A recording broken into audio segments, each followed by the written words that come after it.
संस्कार study point में आप सभी का स्वागत है। अध्याय 8 त्रिकोणमिति बेसिक कॉन्सेप्ट है। पूरा शुरू से लेके लास्ट तक वीडियो देख लीजिएगा। पूरा ही सरल भाषा में हम बताए हैं, आपको अच्छे से समझ में आ जाएगा। त्रिकोणमिति ट्रिग्नोमेट्री। त्रिकोणमिति क्या होता है, पहले इसके बारे में जानते हैं। गणित की वह शाखा जो त्रिभुजों की भुजाओं एवं कोणों के बीच के संबंध एवं उन संबंधों के उपयोग की उन विधियों का वर्णन करती है जो त्रिभुजों से संबंधित समस्याओं को हल करने में प्रयोग किया जाता है, त्रिकोणमिति कहलाता है। ये हो गया त्रिकोणमिति का डिफिनीशन।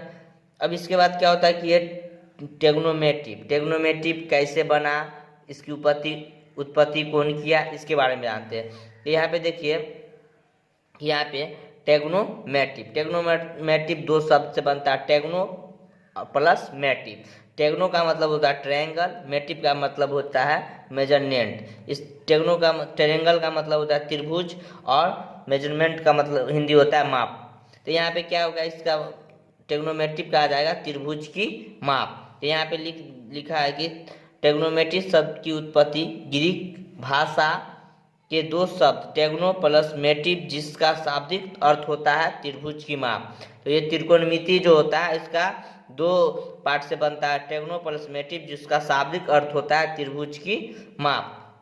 उसके बाद यहाँ पे है कि सर्वप्रथम त्रिभुज की भुजाओं एवं कोणों के बीच के संबंध का पता ग्रीक गणितज्ञ हिपार्कस 190 बीसी से 120 बीसी ने लगाया था। हिपार्कस ने 190 बीसी से 100, ये ऑब्जेक्टिव में आपको काम आएगा। अब यहाँ पे क्या देखिए कि आजकल त्रिकोणमिति का उपयोग साइंस और टेक्नोलॉजी के क्षेत्र में व्यापक स्तर पर होता है। त्रिकोणमिति का अधिकतर उपयोग अब साइंस और टेक्नोलॉजी में किया जाता है। अब यहाँ पे क्या है कि देखिए, त्रिकोणमिति के कुछ महत्वपूर्ण अनुप्रयोग, मतलब त्रिकोणमिति के जो खास उपयोग होते हैं उसके बारे में हम बता रहे हैं। पहला पॉइंट में भूमि संरक्षण में त्रिकोणमिति का इस्तेमाल किया जाता है। पहले भूमि का जो संरक्षण करेंगे उसमें त्रिकोणमिति का इस्तेमाल किया जाता है। फिर दूसरा नंबर पॉइंट में मकान, मीनार, टावर, खंभा, पेड़, पहाड़ इत्यादि की ऊंचाई को मापने में त्रिकोणमिति का इस्तेमाल किया जाता है। तीसरा नंबर पॉइंट में वायुयान में, चौथा नंबर पॉइंट में जलयान में, पांचवा नंबर पॉइंट खगोल शास्त्र में, छठा नंबर पॉइंट पर अंतरिक्ष के अध्ययन में, सातवां नंबर वास्तुशिल्प में, आठवां नंबर ध्वनिक में और नौवां नंबर पर सिटी स्कैन में। ये इसका महत्वपूर्ण उपयोग है। त्रिकोणमिति त्रिभुज की भुजाओं और कोणों के बीच के संबंधों से जुड़ा हुआ गणित है। त्रिकोणमिति जो है त्रिभुज, भुजाओं और कोणों के बीच से जुड़ा हुआ एक गणित है। इसमें पहले हम कोण के बारे में जानते हैं। कोण में क्या होता है कि एक ही आदि मतलब शुरुआती बिंदु से निकलने वाली दो किरणों से बनी आकृति को कोण कहते हैं। मतलब एक बिंदु से जो ये दो किरण निकलती है इसी को हम कोण कहते हैं। इसका एक और डेफिनेशन होता है, दो किरणों के शुरुआती बिंदु एक ही होता है, मतलब इसका बिंदु से जो निकलता है उसका एक ही होता है, जिसके कोण का शीर्ष कहते हैं एवं दोनों किरणों को कोण की भुजा भी कहते हैं। अब देखिए कि कोण का माप क्या होता है। कोण का माप में क्या होता है, कोण को मापने के लिए डिग्री मतलब डिग्री तथा रेडियस सी जैसे मात्रक का इस्तेमाल किया जाता है। कोण को मापने के लिए डिग्री और रेडियस का उपयोग किया जाता है। यहाँ पे क्या है, रेडियन कोण का एसआई मात्रक है, मतलब ये रेडियन जो है एसआई मात्रक है कोण का, जबकि डिग्री कोण का प्रचलित व्यवहारिक मात्रक है, जबकि डिग्री जो है प्रचलित व्यवहारिक मात्रक है। अब यहाँ पे यदि कोण को मापने में डिग्री नहीं दिया जाए तो उसे रेडियस में मापा जाता है। उसके बाद देखिए यहाँ पे कि ये पाई रेडियन है। पाई का मान त्रिकोणमिति में 180 डिग्री होता है। अब यहाँ पे देखिए पाई/2 तो π/2 तो यहाँ पे 180 डिग्री डाल दिए पाई के जगह पे, यहाँ पे तो कट जाएगा तो यहाँ पे 90 डिग्री, π/2 का मान 90 डिग्री होगा। फिर π/3 है तो पाई के जब 180 डालेंगे, यहाँ पे 3 और 3 इसको काटेंगे तो 60 डिग्री हो जाएगा। फिर π/4 है तो इसको 45 डिग्री हो जाएगा। उसके बाद π/5 है तो 36 डिग्री हो जाएगा, क्योंकि 180 में 5 से काटेगा तो 36 हो जाएगा। π/6 है तो 30 डिग्री होगा, क्योंकि 180 डालिएगा यहाँ पे 6 से काटेगा तो 30 आ जाएगा। फिर यहाँ पे 180 डालिएगा और 12 से काटिएगा तो 15 आ जाएगा। ये हो गया। उसके बाद यहाँ पे कोण को देखिए, अब कोण को सूचित करना। कोण को सूचित करने के लिए पहला है, कोण को सूचित करने के लिए ग्रीक वर्णमाला के अक्षरों का उपयोग किया जाता है, जैसे में ABCD ... XYZ, मतलब कोण को सूचित करने के लिए। दूसरा में है, कोण को सूचित करने के लिए ग्रीक वर्णमाला के अक्षरों का इस्तेमाल किया जाता है। तो ग्रीक वर्णमाला alpha, beta, theta, lambda, phi, psi, gamma, ये सब कोण को सूचित करने के लिए जैसे में लेते हैं हम लोग। अब देखिए, कभी कभी कोण को सूचित करने के लिए अंग्रेजी वर्णमाला के अक्षरों का इस्तेमाल किया जाता है, जैसे कोण ABC, कोण PQR, कोण RST, कोण XYZ। त्रिभुज 3 रेखाखंडों से घिरा हुआ समतल बंद आकृति त्रिभुज कहलाता है। ये जो 3 रेखाखंडों से घिरा हुआ जो समतल बंद आकृति हुआ, इसको हम त्रिभुज कहते हैं। त्रिभुज से संबंधित कुछ महत्वपूर्ण तथ्य, त्रिभुज के बारे में अब हम बारीकी से अध्ययन करेंगे। तो देखिए, किसी त्रिभुज में 3 कोण, 3 भुजा, 3 शीर्ष होते हैं। दूसरा नंबर है कि किसी त्रिभुज में 3 शीर्ष, लंब, 3 माध्यिका तथा कोण समद्विभाजक होते हैं। तीसरा नंबर पॉइंट में है, किसी त्रिभुज के तीनों कोणों का योग 180 डिग्री होता है। त्रिभुज के जो तीनों कोण है, इसका मान 180 डिग्री होता है। चौथा है, किसी त्रिभुज में 2 भुजाओं का योग तीसरे भुजाओं के बराबर हो तो त्रिभुज समरेखी अथवा तीनों बिंदु एक ही सरल रेखा पर डालेंगे, एक ही सरल रेखा पर होगा। 5वां नंबर पॉइंट में है, किसी त्रिभुज में 2 भुजाओं का योग तीसरे भुजाओं से बड़ी होती है। इसमें क्या है कि जो 2 भुजाओं जिसका योग जोड़ेंगे वो तीसरी से बड़ा होता है। 6वां नंबर पॉइंट में है, किसी त्रिभुज में सबसे बड़े कोण का सम्मुख भुजा सबसे बड़ी एवं सबसे छोटी कोण का सम्मुख भुजा सबसे छोटी होती है। उसके बाद है कि त्रिभुज के प्रकार। त्रिभुज का वर्गीकरण भुजाओं एवं कोणों के आधार पर किया जाता है। तो भुजाओं के आधार पर त्रिभुज के प्रकार।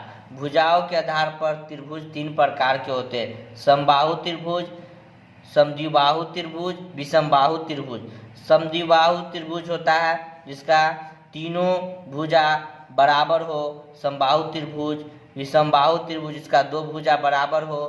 विषमबाहु त्रिभुज में ये होता है कि तीनों भुजा अलग अलग हो। इसके बारे में हम बारीकी से जानते हैं। अब देखिए, पहला क्या है, समबाहु त्रिभुज। जिस त्रिभुज की तीनों भुजाओं की माप आपस में समान हो उसे समबाहु त्रिभुज कहते हैं। ये त्रिभुज हो गया, देखिए 60 डिग्री 60 डिग्री 60 डिग्री, ये आपस में तीनों बराबर है तो ये समबाहु त्रिभुज। अब देखिए, समद्विबाहु त्रिभुज। जिस त्रिभुज की 2 भुजाओं की आपस में समान हो उसे समद्विबाहु त्रिभुज कहते हैं। मतलब त्रिभुज हो गया, ये भुजा और ये भुजा आपस में बराबर होगा तो इसको हम समद्विबाहु त्रिभुज कहेंगे। अब उसके बाद है विषमबाहु त्रिभुज।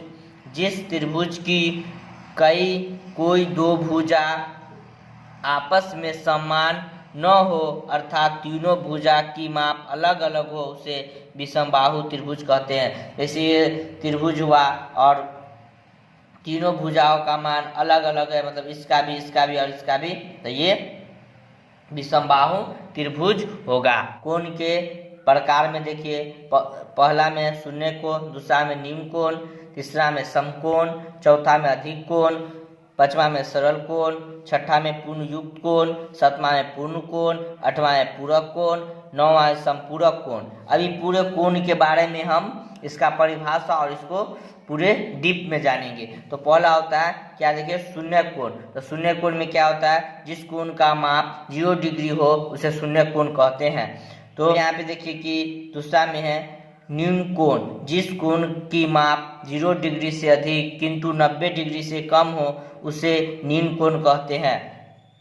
देखिए कि 0 डिग्री से बड़ा होना चाहिए और 90 डिग्री से छोटा होना चाहिए, इसको हम न्यून कोण कहते हैं। उसके बाद यहाँ पे है तीसरा नंबर में समकोण। तो समकोण में जिस कोण की माप 90 डिग्री हो उसे समकोण कहते हैं। तो ये थीटा बराबर 90 डिग्री होना चाहिए, तो थीटा बराबर 90 डिग्री समकोण त्रिभुज हुआ।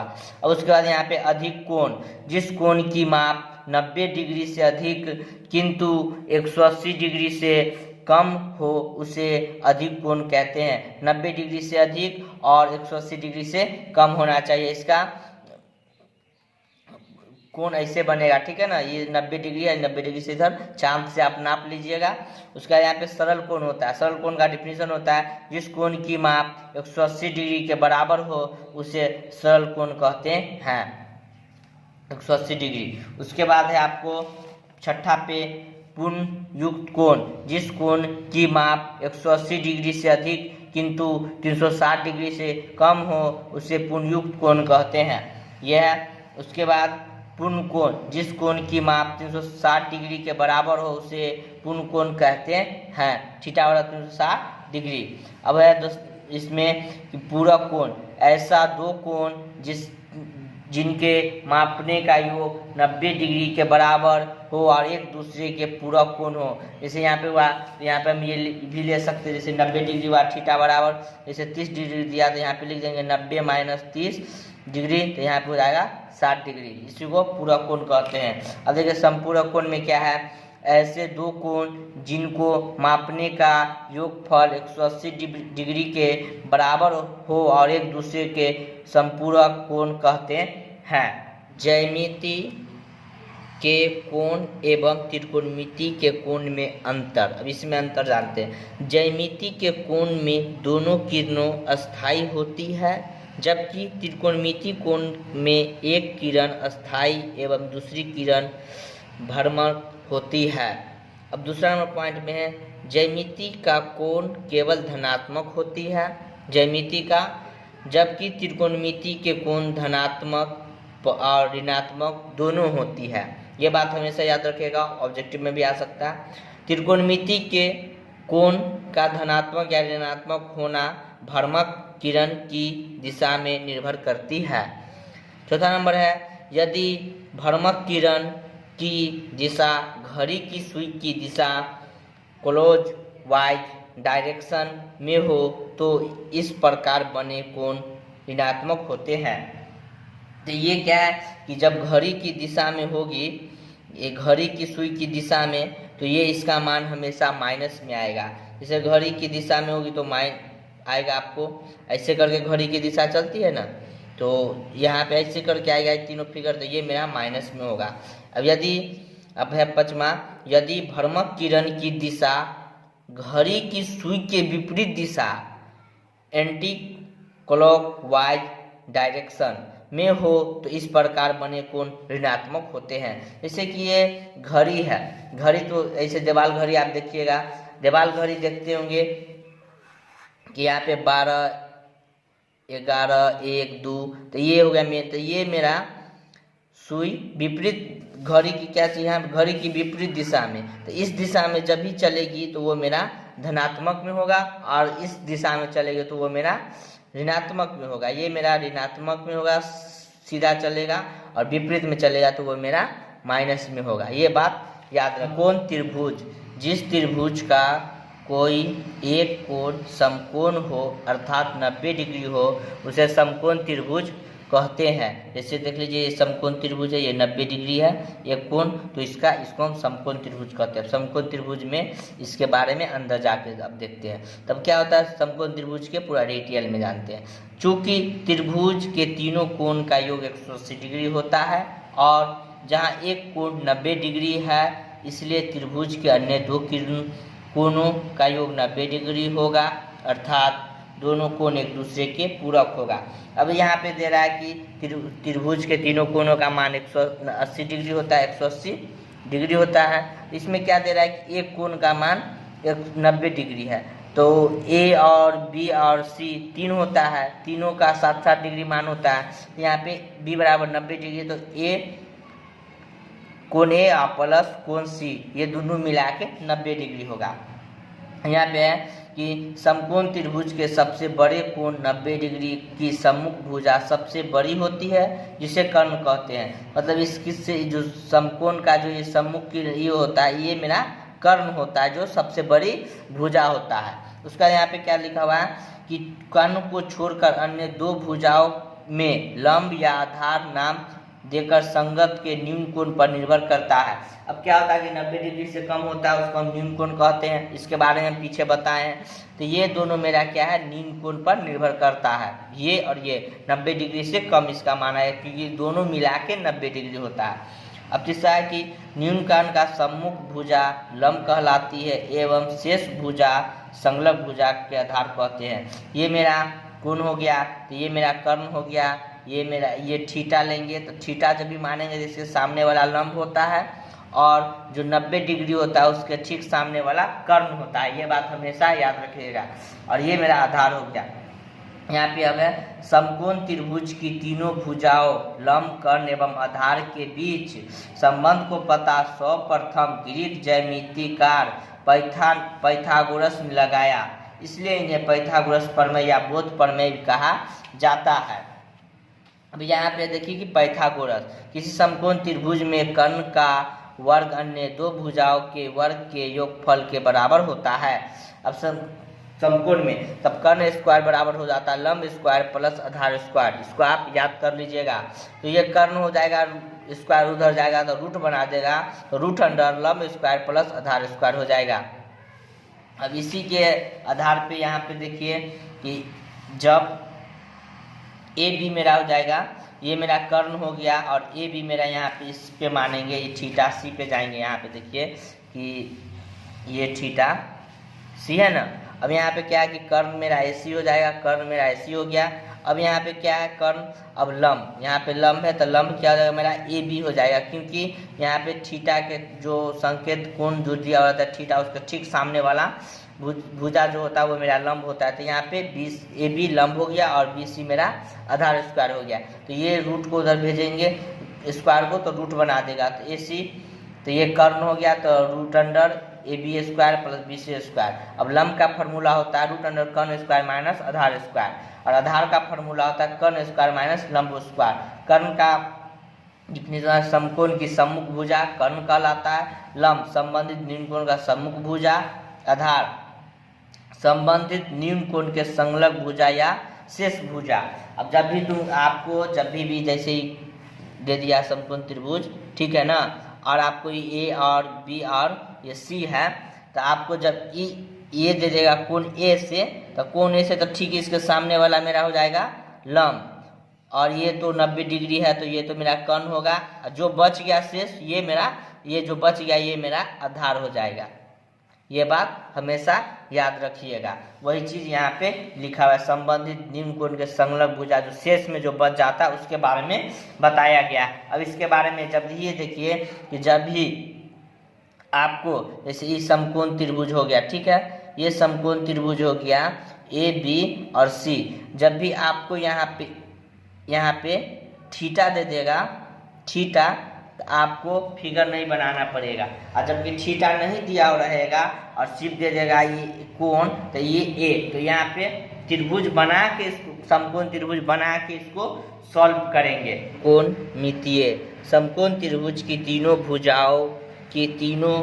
भुजाओं लंब कर्ण और आधार के दो कर अनुपात के रूप में लेने पर 6 अनुपात प्राप्त होते हैं, जिन्हें कुछ विशेष संकेतों द्वारा सूचित किया जाता है। उन्हीं संकेतों को त्रिकोणमितीय अनुपात कहते हैं, इसे टी रेडियस कहते हैं। जैसे लंब बटा कर्ण, और आपको हो गया यहाँ पे ये आधार बटा कर्ण, फिर लंब बटा आधार, आधार बटा लंब, कर्ण बटा लंब और कर्ण बटा आधार।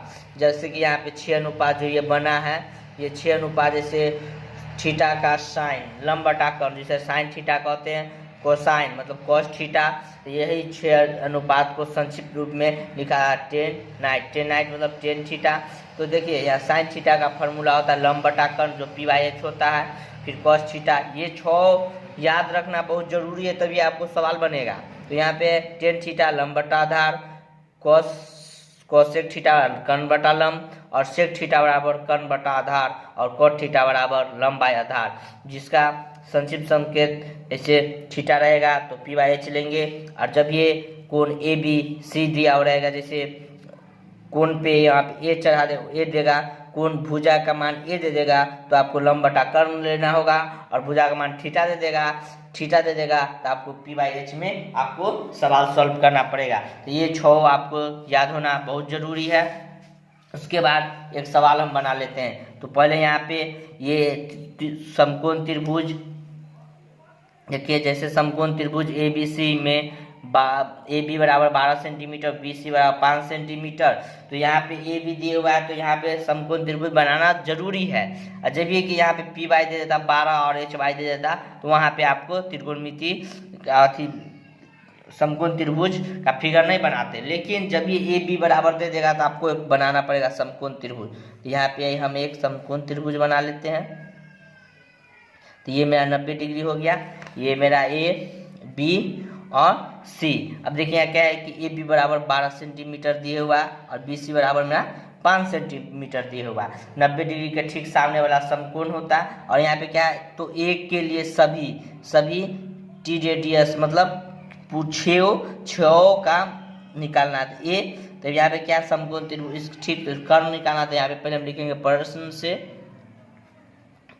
से ए बी बराबर मेरा कितना हो गया 12 सेंटीमीटर और बी सी बराबर मेरा 5 सेंटीमीटर और ए सी हमको निकालना है।